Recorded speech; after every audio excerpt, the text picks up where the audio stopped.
नमस्कार, बहुत बहुत स्वागत है आपका इस एपिसोड में। मैं हूं आपका अपना इंडियन देसी ट्रेवलर। आज हम आपको लेकर चलते हैं मध्य प्रदेश की सीमा से सटे हुए उत्तर प्रदेश के झांसी में। इस वीडियो को आखिरी तक जरूर देखिएगा। महिला सशक्तिकरण के इस दौर में भला युवतियों और महिलाओं के लिए रानी लक्ष्मीबाई से अधिक बड़ा प्रेरणा स्रोत और कौन हो सकता है, जिन्होंने पुरुषों के वर्चस्व वाले काल में मात्र 23 साल की आयु में ही अपने राज्य की कमान संभालते हुए अंग्रेजों के दांत खट्टे कर दिए थे। जी हाँ, इस एपिसोड में हम बात करेंगे देश के इस अद्भुत वीरांगना रानी लक्ष्मीबाई के बारे में, जिन्होंने अपने जीवन के कुछ पल इस रानी महल में बिताए थे, जिसे आज हम पूरी जानकारी के साथ देखने वाले हैं। झांसी के किले से कुछ ही दूरी पर यह आज भी भूली बिसरी यादें संजोए जस का तस खड़ा है।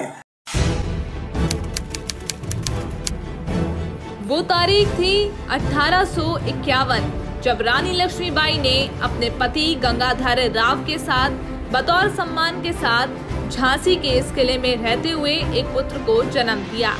लेकिन किस्मत को कुछ और ही मंजूर था। कुंवर 4 महीने से अधिक नहीं जी पाए। पुत्र की मृत्यु के साथ ही मानो लक्ष्मीबाई का सौभाग्य भी उनका साथ छोड़ गया। बताया जाता है कि उनके पति गंगाधर राव इस सदमे को बर्दाश्त नहीं कर पाए और दिन ब दिन उनकी सेहत गिरती चली गई। इसे देखते हुए 1853 में दामोदर राव को गोद लिया। उसके बाद कुछ उनका निधन हो गया। अब इतिहास धीरे धीरे अपनी करवट बदलना शुरू कर चुका था और बारी आई लक्ष्मीबाई की झांसी के किले से अलग होने की। धीरे धीरे अंग्रेजी हुकूमत रियासतों को अपने अधीन कर रही थी। उस समय ब्रिटिश राज का एक नियम था, जिसके मुताबिक अगर किसी राजा की मृत्यु हो जाती है और उसका कोई उत्तराधिकारी नहीं है या उसने किसी को गोद लिया हो, तो उसके पूरे राज्य पर ब्रिटिश सरकार यानी ईस्ट इंडिया कंपनी का अधिकार होगा और राजा के परिवार को पेंशन के रूप में एक राशि दी जाएगी। फिर वो तारीख थी मार्च 1854 में कंपनी ने रानी लक्ष्मीबाई को किला छोड़कर किले से लगभग 300 मीटर दूर स्थित इस महल में रहने का फरमान सुनाया। इसके साथ ही उनकी गुजर के लिए 5000 रुपए प्रति महीने की पेंशन बांध दी गई और मजबूरी से रानी लक्ष्मीबाई को इस आलीशान किले को छोड़कर इस महल में रहना पड़ा। कभी 3 मंजिला रहे इस भवन के पहले तल के इस हॉल में लगान जमा होता था। लोग अपनी शिकायत लेकर रानी के पास आते थे। इस महल की दूसरी मंजिल पर जाने के लिए संकरी सीढ़ियां हैं। दूसरी मंजिल के इस हॉल में रानी यहां पर पर्दे के पीछे रहकर अतिथियों से मुलाकात करती थी। हाल में खुलने ये दरवाजे रानी के शयन कक्ष का है, जहां पर रानी अपनी रातें गुजारती थी। इस कक्ष की छत पूरी लकड़ी की बनी हुई है और अंदर की ओर चूने के मसाले से काफी नक्काशीदार चित्र बनाए गए हैं, जिनमें पशु पक्षी, मोर, लताएं, वृक्ष आदि आकृतियों का सुंदर चित्रण किया गया है। इस महल के सभी कक्ष छोटे छोटे दरवाजों द्वारा एक दूसरे से जुड़े हैं। बाकी के कक्षों में उनके सहयोगी रहा करते थे। इस महल में 6 बड़े कक्ष हैं और नीचे की ओर ये एक बड़ा चौक है, जहां उद्यान है, जिसमें इसकी सुंदरता को बढ़ाने के लिए एक तरफ कुआं तो दूसरी तरफ फव्वारा है।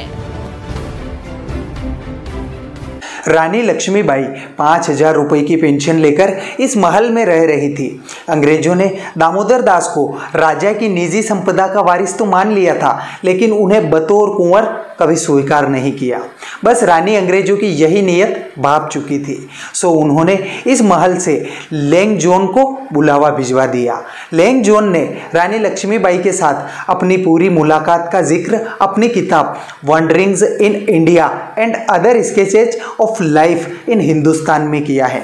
लेंग आगे लिखते हैं कि कमरे के एक तरफ पर्दा लगा हुआ था और लोग उसके पीछे खड़े होकर बातें कर रहे थे। तभी पीछे से रानी की आवाज़ आई। पर्दे के पास आकर वे मुझे अपनी परेशानियों के बारे में बताने लगी।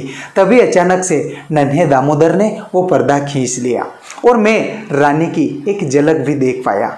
वह एक मध्यम कद काठी की औरत थी। युवावस्था में रानी बेहद खूबसूरत रही होगी क्योंकि उनके चेहरे में अब भी काफ़ी आकर्षण था। रानी की भाव भंगिमाएं विद्वता से भरी थी और उनके नैन नक्श काफ़ी सुंदर थे। वे न तो बहुत गोरी थी और न ही बहुत सांवली। उन्होंने सफ़ेद कपड़े पहने हुए थे और सिवाय कानों की स्वर्ण बालियों के उनके तन पर कोई आभूषण नहीं था। लेंग ने आगे लिखा है, मैंने रानी की तारीफ में कहा, यदि गवर्नर जनरल भी मेरी तरह इतने सौभाग्यशाली होते जो आपके दर्शन कर पाते तो वे अवश्य ही झांसी को उसकी खूबसूरत रानी के हवाले कर देते।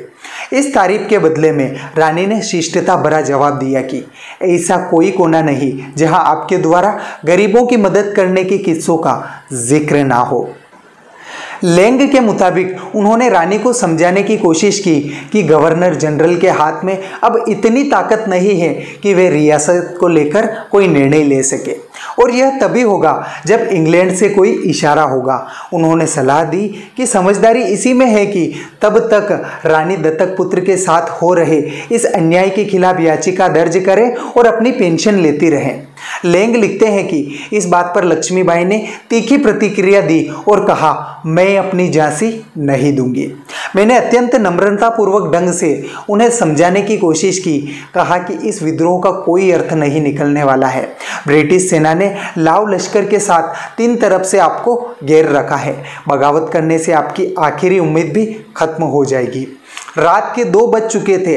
वे तकरीबन मेरी सभी बातों को मान गई थी सिवाय अंग्रेज सरकार से अपनी पेंशन लेने के। 22 अप्रैल 1854 को लेंग जॉन ने लंदन की अदालत में लक्ष्मीबाई का पक्ष भी रखा लेकिन असफल रहे। इस महल में रहते हुए जॉन लैंग से मिलने के बाद महारानी लक्ष्मीबाई ने लंदन में ब्रिटिश सरकार के खिलाफ मुकदमा दायर किया पर उनके मुकदमे को खारिज कर दिया गया। इस महल का निर्माण नेवालकर परिवार के रघुनाथ द्वितीय ने सन 1769 से 96 के मध्य करवाया था। इस महल के एक हिस्से को ब्रिटिश तोपखाने द्वारा उड़ा दिया गया था। ये महल देशभक्ति बलों का केंद्र था जिसका नेतृत्व रानी और मराठा सरदार तात्या टोपे और नाना साहेब ने किया था, जिन्होंने 1857 ईस्वी में भारतीय स्वतंत्रता संग्राम की पहली लड़ाई लड़ी थी।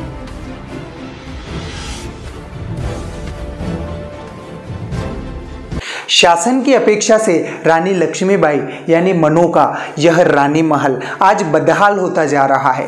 दोस्तों, इस इमारत के सिवा यहाँ रानी की कोई खास निशानी नहीं है। कुछ वर्ष पूर्व रानी के इस शयन कक्ष में यादें भी थी लेकिन अब वह भी खत्म हो गई। इस दरबार हाल व रानी के इस कक्ष की भव्यता भी लगातार कम होती जा रही है। कहने को यह महल भारतीय पुरातत्व सर्वेक्षण विभाग द्वारा संरक्षित है लेकिन बेहतर योजना के अभाव में यह ऐतिहासिक पुरातात्विक इमारत अपना रूप खोती जा रही है और रही सही कसर महल में भरी प्राचीन प्रतिमाएं पूरी कर रही है। ऐसे में सैलानियों को यहाँ से निराशा उठानी पड़ रही है। दोस्तों, हमने 2 अन्य और एपिसोड बनाकर पूरा गाइड करते हुए झांसी के किले को भी समझाया है, जिन्हें आप नीचे डिस्क्रिप्शन में या ऊपर आई बटन पर क्लिक करके देख सकते हैं। अगर वीडियो अच्छा लगा हो तो वीडियो को लाइक कीजिएगा और कमेंट में आपकी सलाह हमें ज़रूर दीजिएगा और चैनल को सब्सक्राइब करके हमें सपोर्ट भी कीजिए। फिलहाल मुझे दीजिए इजाज़त, फिर मिलेंगे किसी नए और एपिसोड के साथ। Thank you.